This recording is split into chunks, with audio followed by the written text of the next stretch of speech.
What's up, y'all? Mic check, mic check. My name is Johnny, and this is Johnny Live. Y'all, we got some stuff we need to talk about tonight. Some of the craziest stuff that I'm hearing. Um, and I have this video that I want you guys to check out. You might wonder why immigration is so important to them.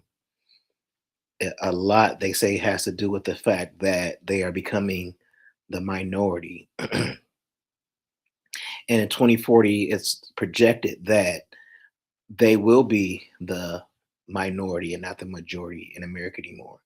And I think that's what's freaking a lot of people out, and they're starting to react and do things to try to cut back on the population blowing up of other races. So, I mean, when I say races, I mean like brown, Mexicans, and because we've seen a lot of Mexicans.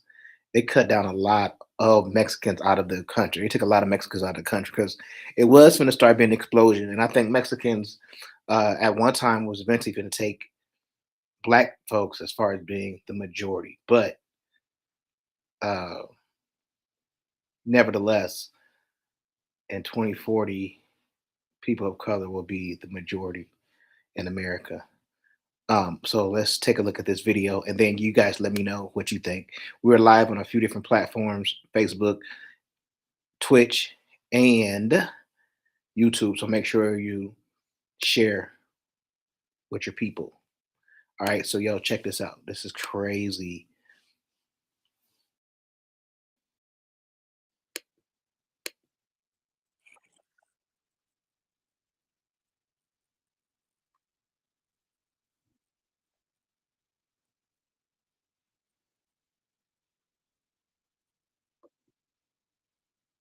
Tons of time on posting on Twitter about fertility rates, and it's all you've seen, And folks have been asking, wait a minute, I don't understand what's going on.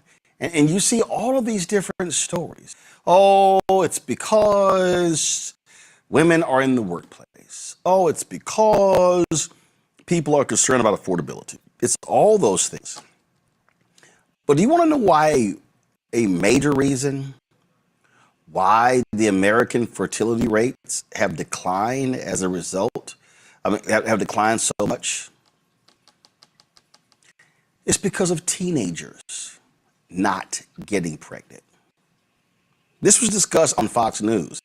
And listen to what one of their experts said. Absolutely. We still have 3.6 million births a year, but the problem is teens and young adults. From ages 15 to 19, the fertility rate is down 7%, and it's down 70% over the last 2 decades, meaning we're telling people that are young not to have babies, to wait till they're in a more stable life situation, till they're more financially secure, maybe they haven't found the right partner. Okay, I want to play that again, and I want you to listen very clearly to what he said.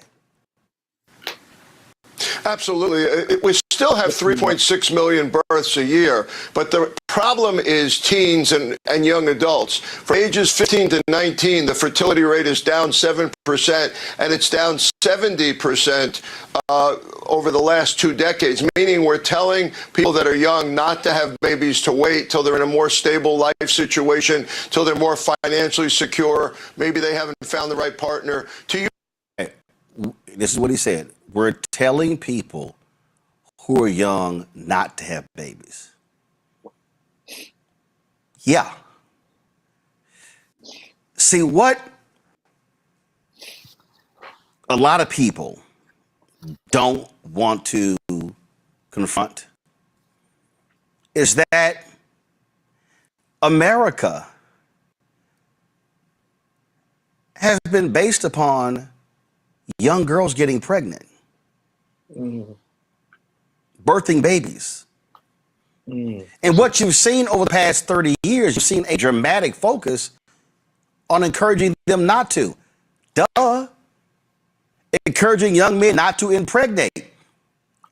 I don't think for a second It's a bad thing that 15, 16, 17, 18, and yes, 19-year-olds are not getting pregnant. But see, you have to understand what this country focuses on. Go to my iPad. NPR dropped this story, April 9, 2026. Teen birth rates hit another historical low in 2025, according to the CDC. And what the guy was saying right there, the teenage birth rate in the United States fell by 7% in 2025. Look at this here. Quote, a 7% decline is really extraordinary, says the report's lead author, Brady Hamilton, a statistician demographer with the center, which is part of the Centers for Disease Control and Prevention. Look at this, y'all. Nearly 126,000 babies were born to mothers ages 15 to 19. The birth of that age group was 11.7 births per 1,000. By contrast, the teen birth rate in 1991 was 61.8 births per 1,000. Wow. Allow me to repeat that.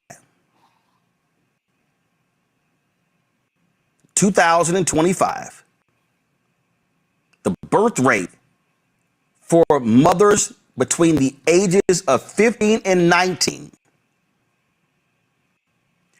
11.7 births per 1,000.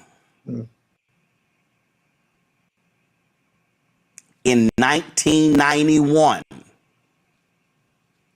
that's 35 years ago, it was 61.8 per 1,000. That is a decrease, y'all, of 50.1.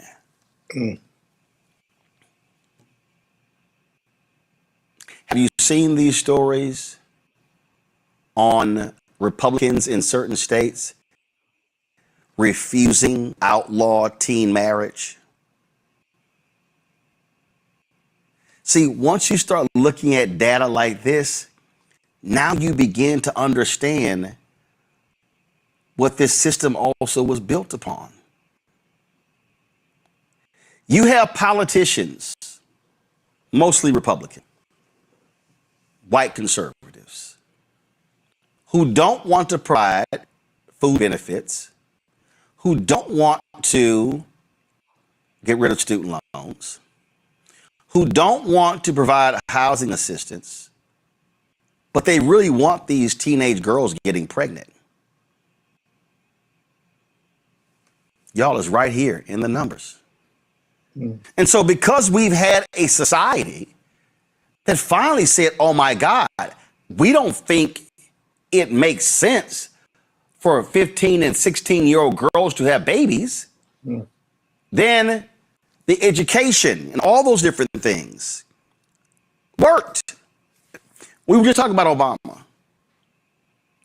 Do y'all realize that Republicans criticized him for supporting reproductive rights? But are you aware that abortion rates kept dropping when he was president? It was because you also, see y'all, abortion rates were dropping and girls were not getting pregnant. Don't you think there's a correlation there? And so it's really important to understand why white people, why white conservatives hate this. They hate this because these are rural white girls. These are white girls in Kentucky, South Carolina, Mississippi, Alabama, Arkansas. And so now, because fewer of these white girls are getting pregnant, not getting married, they're like, oh my God, we don't know what in the hell to do. That's why their fertility rates are dropping across the country. And what you're seeing in Western nations, what I mean by that are white countries, They are totally freaking out over this issue. Why? Because they're the ones who are an endangered species. United States, Ireland, Germany, Italy, France, England. I can go on and on and on. White folks ain't having kids. And so in order for you to have a future, you literally have to replace people. In order for businesses to maintain production, economically, that means GDP, gross domestic product. In order for you to continue to have an economy, the United States economy is a $30 trillion economy, number one in the country. China is number two at 19 trillion. In order to do that, you need people. I hope you now understand why this intensity, why you're seeing the reaction in public policy, because this is one of the reasons. Larry. Roland, I'm glad you unpacked a lot of that.